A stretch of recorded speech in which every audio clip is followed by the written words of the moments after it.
Hello guys, my name is Matthew, and in today's video I'm going to show you how you can make your list private. So first things first, we have to create ourselves an account at ClickUp.com or log into our existing account. Once we are in our workspace, as you can see, and we have our workspace ready to work with, we have this list called tutorial.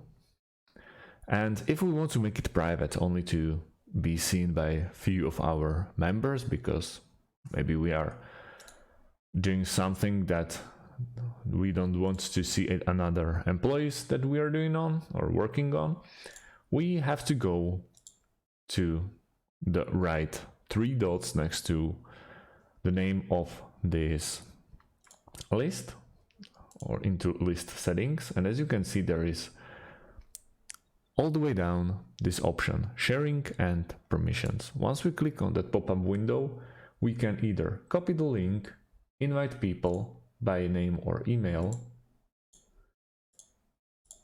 or we can make it private.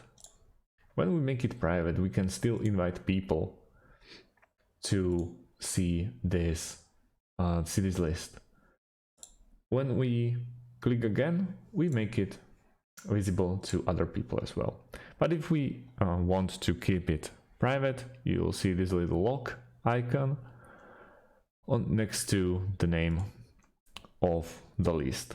If you want to reverse the action, we just click on make it